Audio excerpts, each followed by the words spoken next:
I believe preaching the word is very important. So I'm in no way detracting from that, and therefore I'm not in any way detracting from what I've got to say. But, you know, there's something about worship. There's something about praising and singing before God that changes us. I love singing the Victor's Crown. Karen discovered it well before me and told me what a wonderful song it was, and I thought, I listened to it and thought, it's all right. And then we went to Tenerife. We went to Tenerife much earlier this year, and we went to Rachel Scott's church. Some of you will know Rachel, who works with the people who work in the bars there. She's out very often, very late at night, counselling and helping the people in the bars. We went to her church and we sang the Victor's Crown. And you know, something changed within me. It brought down a stronghold within me. And that's what worship can do. As we open ourselves to God, He can change us in worship. It's amazing. Right. One thing about a series like we're doing, particularly one that follows on from another series, is that every speaker needs to recap. Now, what that means is that as I recap on what Andy said, I'm actually also recapping on the person he recapped on. And so you can imagine recaps stretching back for the whole series. Now, there are disadvantages in that those of you who have the sharpest minds and who remember everything that's happened since the beginning of the series of Ezra will get bored. And the rest of you, like me, who can't actually remember much about last week, but I can't remember last week because I wasn't here. But I have listened to it, actually. I've listened to it. There's an advantage because if we hear it over and over again, then it helps. So let's recap. You know, quite often today we hear about problems and violence in Israel. But it's not just today that there's been trouble in that land where Jesus was born, where Jesus lived and ministered all those years ago. The Bible is all about God's heart to bring his people to himself. It's all about developing relationship, him developing relationship with them, as well as them developing relationship with him. And that's true for the Israelites in the Old Testament, it's true for the Jews in the New Testament, and it's true for us today.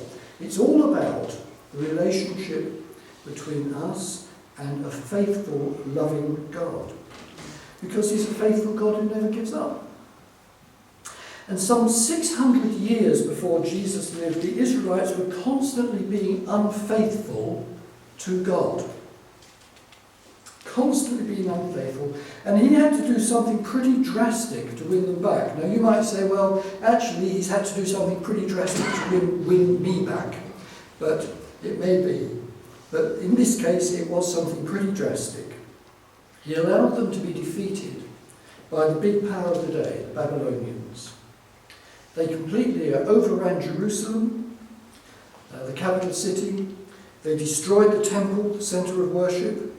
And then, in common with their usual practice, they carried off most of the important and influential people to their own land.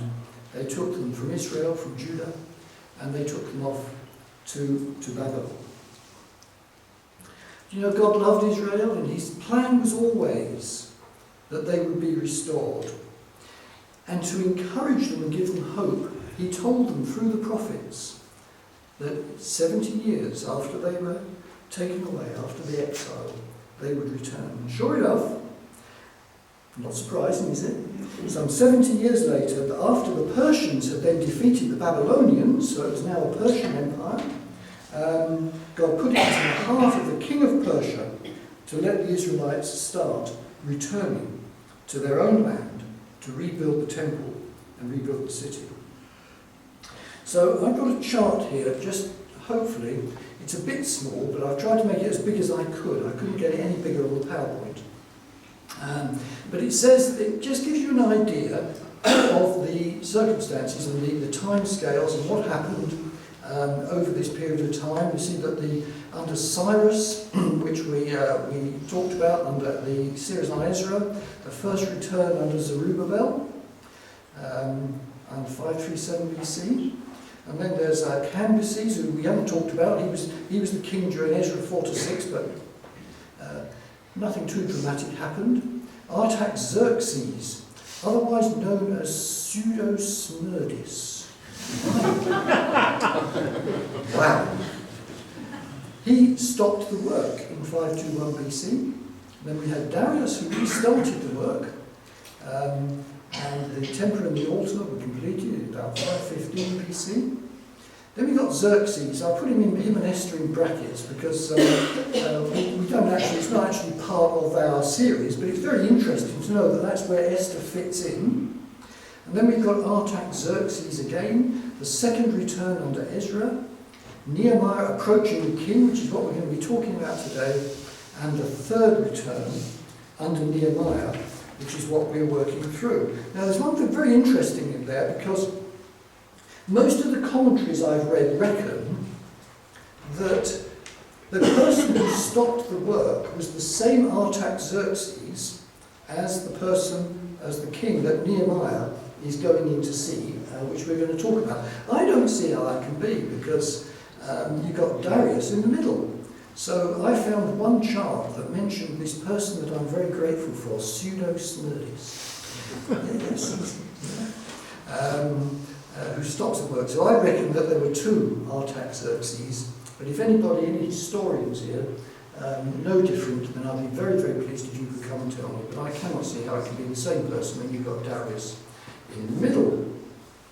Right, so that's the day's subject, when Nehemiah approaches the king. And you see that the whole thing isn't a fast process here, is it? We're talking about a period of more than 90 years from the first return under Zerubbabel to the passage today, when Nehemiah goes in to see King Artaxerxes. But let's read the, it's just about legible. Let's read this passage. We can start off with a very last phrase in chapter 1. I was cupbearer to the king. In the month of Nisan, in the 12th year of King Artaxerxes, when wine was brought for him, I took the wine and gave it to the king. I had not been sad in his presence before, so the king asked me, why does your face look so sad when you're not ill? I don't think Alan looks sad. I think he smiles a lot, but you might rephrase it. You might refer, this is you, Alan, I don't know. Why does your face look so sad when you're not ill? This can be nothing but sadness of heart. I was very much afraid, but I said to the king, may the king live forever. Why should my face not look sad when the city where my ancestors are buried lies in ruins and the gates have been destroyed by fire? The king said to me, what is it you want? Then I prayed to the God of heaven and answered the king, if it pleases the king, and if your servant has found favour in his sight, let him send me to the city in Judah where my ancestors are buried, so that I can rebuild it. Then the king, with the queen sitting beside him, asked me, how long will your journey take, and when will you get back? It pleased the king to send me, so I set a time. I also said to him, if it pleases the king, may I have letters to the governors of Trans-Euphrates, so that they will provide me safe conduct until I arrive in Judah. And may I have a letter to Asaph, keeper of the royal park, so he will give me timber to make beams for the gates of the citadel by the temple and the city wall and the residence I will occupy. And because the gracious hand of my God was on me, the king granted my requests. So I went to the governors of Trans-Euphrates and gave them the king's letters. The king had also sent army officers and cavalry with me. When Sanballat the Horonite and Tobiah the Ammonite official heard about this, they were very much disturbed that somebody had come to promote the welfare of the Israelites.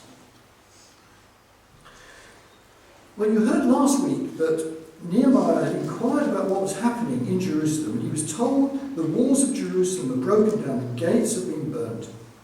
I wonder whether this happened, when these gates burning, I wonder whether that happened during the Babylonian conquest Christ, or when it happened, whether it happened when King Artaxerxes stopped the work when the rebuilding was started.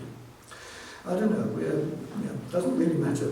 But we're here in a minute that Nehemiah had a really important role in Persia. He's a Jew, still a man who loves his country, still a man who wants to see the city where the temple was rebuilt, still wants to make sure it's secure. The city is secure against invaders. And so he wept, he fasted, he mourned, and he prayed. There's some real lessons here as we go through this passage in terms of a man who wanted to see God's purposes fulfilled, who wept, mourned, and prayed. I wonder, it's interesting, I wonder when this was first put on his heart, when he first realised that what was happening back in Jerusalem, he first said, oh, this is terrible, I need to pray about this. I wonder whether he thought that his role was just to pray, or whether even then he sensed that God had a bigger task for him. Because sometimes we start off thinking, well, I'll pray about this, and we're going to talk about this later. But actually, it moves on, that we have a bigger part to play than perhaps we realised at first. So, we started then just before the main passage I've been given by saying, well, Nehemiah was cupbearer to the king. Cupbearer to the king. And this is very important for a couple of reasons. First of all, it's very interesting, he wasn't a theologian. He wasn't a priest. Nehemiah was not a theologian or a priest. He did not have letters after his name confirming that he had the right to minister in all sorts of different ways. He was just like the vast majority of people here. Hardly anybody here will have a theological qualification, including me. All right? And Nehemiah was like that. But that doesn't mean that he couldn't do important things. He was a man God had chosen to make a big impact on the Jewish nation, and a man who was willing to take on the full responsibility that God had given him. So, even if you haven't been to Bible college, even if you haven't got certain letters after your name, don't think that you can't do important things for God. It fits in with what Zoe was saying, doesn't it? Don't think you can't do important things for God.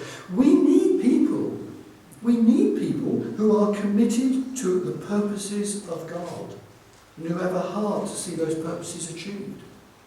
And if that's you, God can and will use you. Perhaps the whole idea that God uses ordinary people like you in extraordinary ways is either new to you or something that you'd rather push to the back of your mind because it means you might have to do something about it. But he's given us all certain gifts and abilities, and he wants you to use those gifts and abilities for his purposes and his kingdom. Do you have a sense that God wants you to have a bigger role in his kingdom? Do you have a sense that God wants you to have a bigger role or a different role or something special within his kingdom? He's looking for willing, committed, trustworthy, ordinary people to do extraordinary things. Secondly, Nehemiah was a servant to the king. He might have even been a slave. But he still held an important position.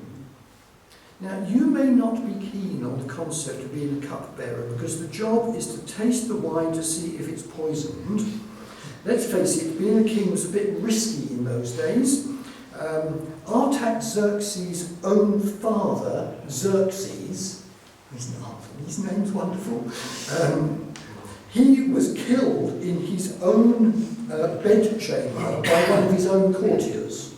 So you can reckon that this king thought, I need to be a bit careful. Now, I have a personal interest in this sort of thing.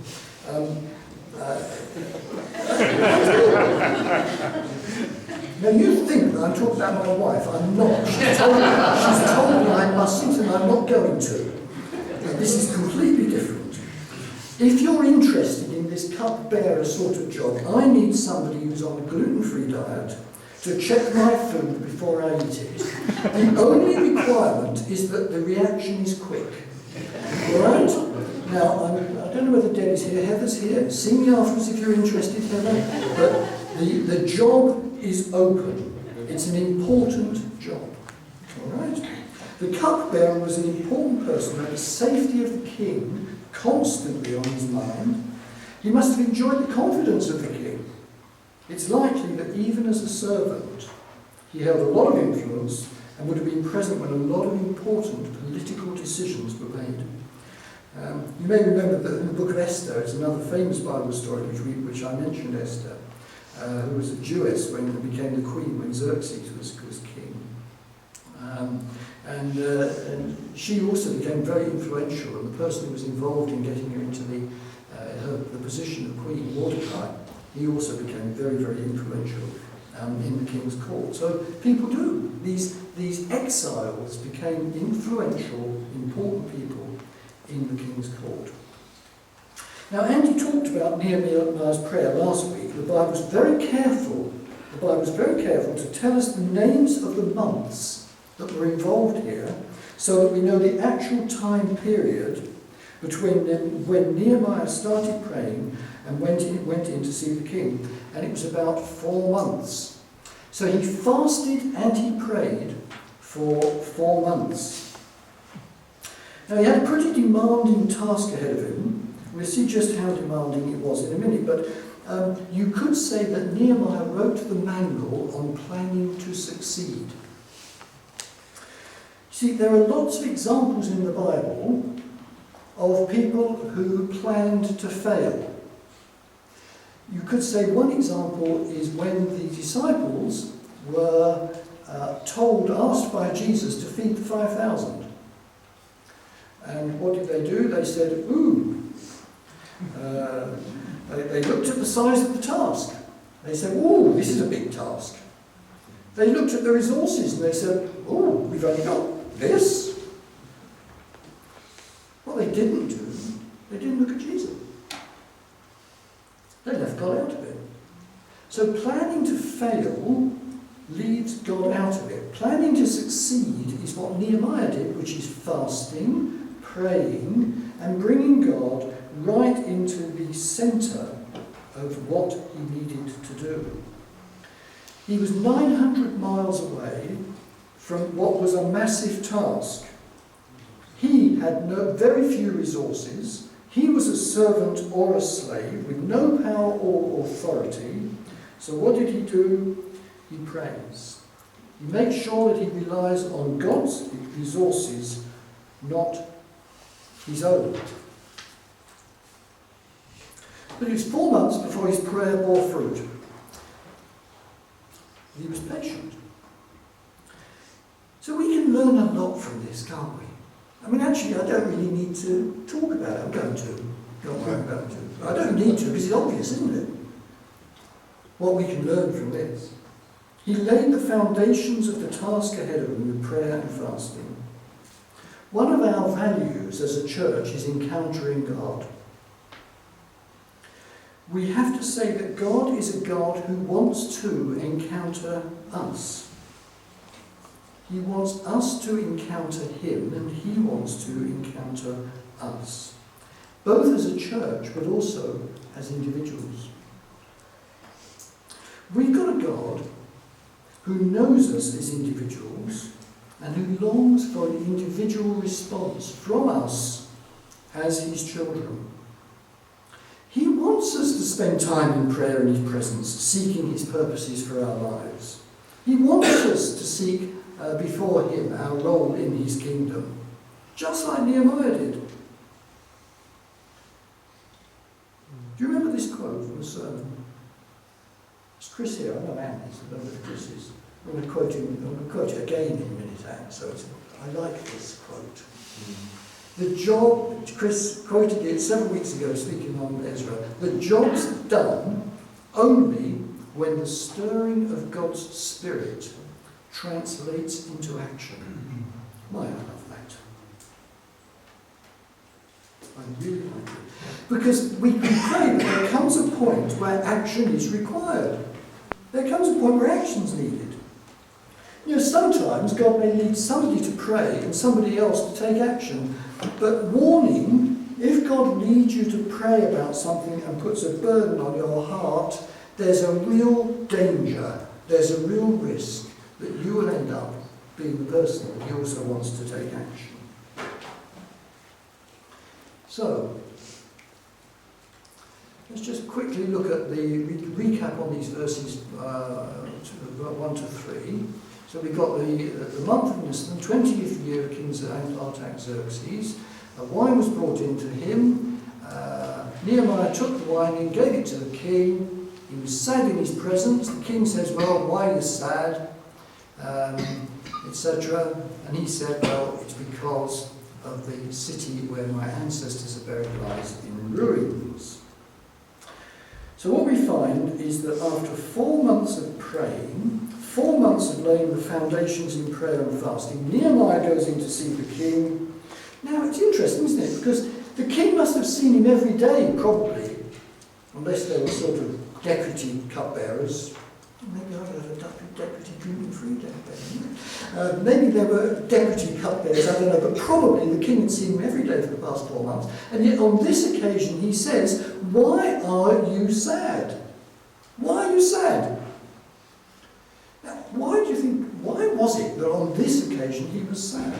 Was it because God had told him that this was the day when he or would broach the subject with the king, or was going to have to talk to the king about the subject?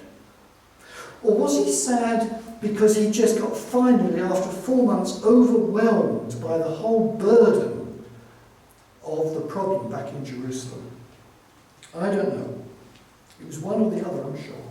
But what I do know is that you did not risk upsetting the king in those days.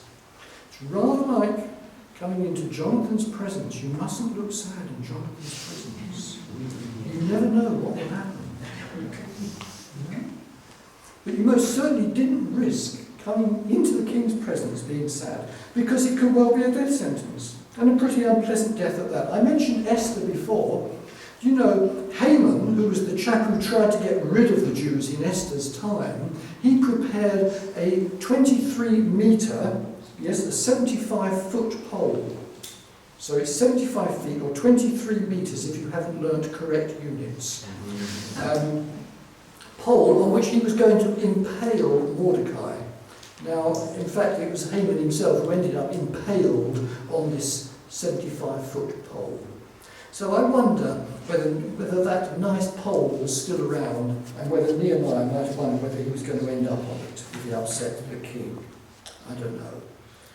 But if he got away with just looking sad, he's still going to have to broach this subject that the king might not want to hear about. You did not do that.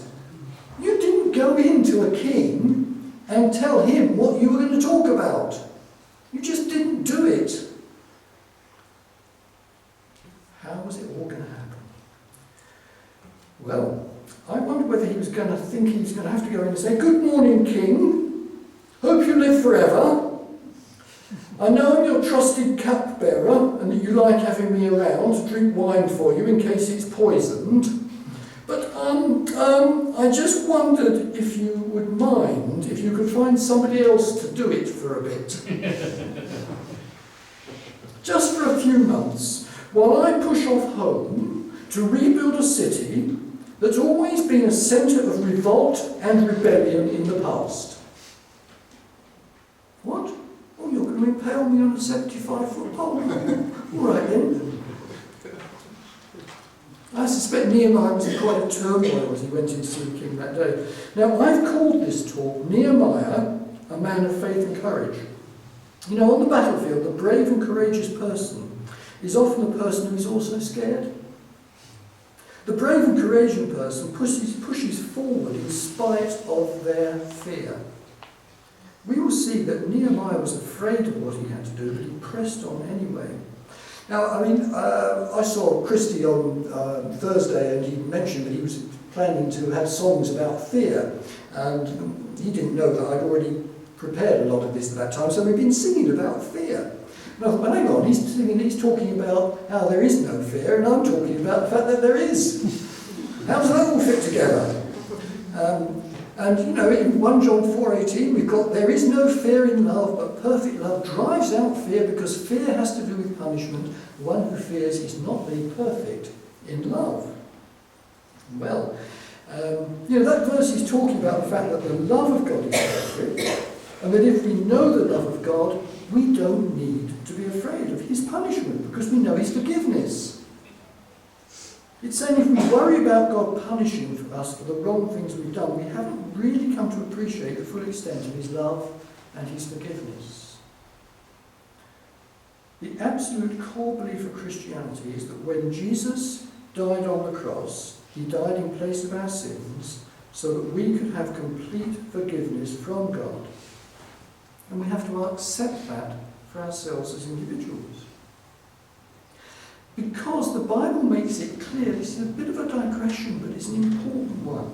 The Bible makes it clear that this isn't a universal forgiveness, because people who have not accepted Jesus as Lord and Saviour are heading for hell. Do you know I had to force myself to say that? As I wrote it, I thought, I don't want to say that. It's hard. It's nasty. I don't want to have to say that people who don't need Jesus are heading for hell. But it's true. It's what we read in the Bible. It's actually what we believe. It's why we have such a desire to see people accepting Jesus and becoming Christians. If you haven't taken that step, come and see us. Come and talk to us about the fact that Jesus loves you and forgives you. But even so, as Christians, I have to face the fact I am still afraid of things. Look, you try and get me to go above a building that's 10 stories high. I become a gibbering wreck. I have failed to get to the Whispering Gallery of St Paul's Cathedral in London. I got halfway up and had to come down again. I am afraid of high buildings and heights. Strangely enough, I'm not afraid of ladders, but I am afraid of high buildings. Don't even mention to me the Shard or some of these crazy places in Dubai. If you watch Mission Impossible, I have to close my eyes when old Tom Cruise gets on the building outside. Dear me. As Christians, we experience difficult situations just like everybody else. And let's face it, in many parts of the world, Christians are actually being martyred for their faith. We know Jesus is always with us, and we know he sees us through the most difficult of situations. But because we are still growing in him, and because we are still growing and developing, learning about the depth of his love for us, actually we still do have fears and worries. So, Nehemiah he was scared. He knew that he was putting his life at risk. But he was a man of faith and courage. He trusted God. That's courage. Do you know, perhaps God is calling you to do something that scares you. Is God calling you to do something that scares you? Or maybe he'll call you to do something that scares you once you've heard this message. Are you a person of faith and courage?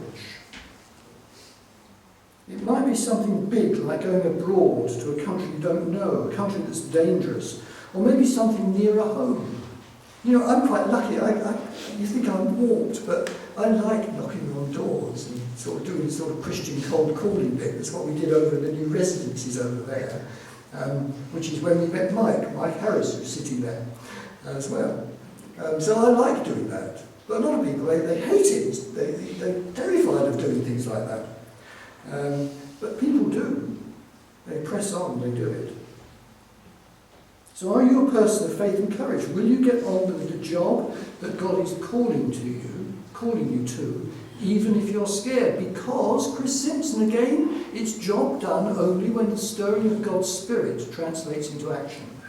I wonder what Nehemiah thought when the king asked him what he wanted. I suspect he was half relieved that he didn't have to raise the subject and half terrified that he had to explain why he was sad. But God had prepared the way. Nehemiah did not have to go in and say, "Oh, king, there's something I want to talk to you about." The king said, "Oh, why are you sad?" And Nehemiah had the opportunity to explain to him. You know, it strikes me as an interesting balance here, because you get some people who, when they're praying, can't wait to get on with the job. They're people who want to batter down the door that God hasn't actually prepared the way for and hasn't opened the door yet. But they want to batter it down if they possibly can. And you get other people who have been praying for a long, long, long time, and God has actually unlocked the door, and all they've got to do is push it. And they don't want to do that. We need to be people who don't batter down doors that God hasn't opened, but who do push on doors that God has unlocked. We need to be people like that. People who are ready to move forward and have the faith to push on those doors. But Nehemiah prays again. You know, once again, what a lovely balance here. He prays for 4 months, and then he goes in to see the king, and then, well, he didn't pray for 4 months when the king said, "What you want?" A lightning, 5-10 second prayer. Isn't it wonderful that we've got a God where we can be in his presence for 4 months and praying for 4 months, and we can ask him something in 5 seconds. And he says, "Well, please, king, please God, will the king," I suspect he would have said, "will the king please respond favourably to my request?" So the king sees Nehemiah obviously as a very valuable, trusted servant. He doesn't want to lose him. Do you know, in passing, can I say, as Christians, it's important that we are good, hard-working, trustworthy employees, or sometimes considerate, reasonable and caring employers. We need to be people of integrity before God in all aspects of our life. How long are you going to be away, Nehemiah? So the Nehemiah sets a time, the kings agree. King agrees. Now, Jewish people have a reputation for being very good at negotiation and business. Now, I have to say, I do not know whether this is politically correct or not. So I'm quoting my source, which is David Pawson, who's one of the most respected Christian leaders of our generation. So it's not me, all right? Let me tell you the story of the Jewish man who was opening a business in New York, and it was a tiny, tiny shop in between 2 massive department stores. I want you to tell me, what did he call it? The way. Not quite. The big entrance. Oh yes, it gradually talks, doesn't it? It takes some a bit longer than the others, but they get there, yes. Entrance, right.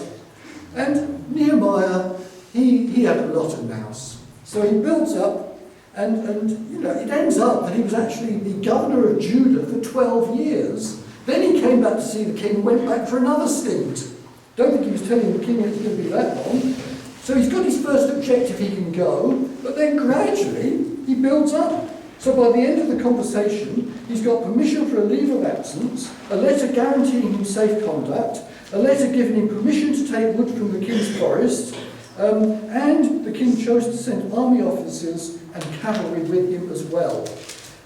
I was going to say a bit more about the fact that in Ezra 8:22 we read that Ezra said, "No, I don't want any soldiers to go with me."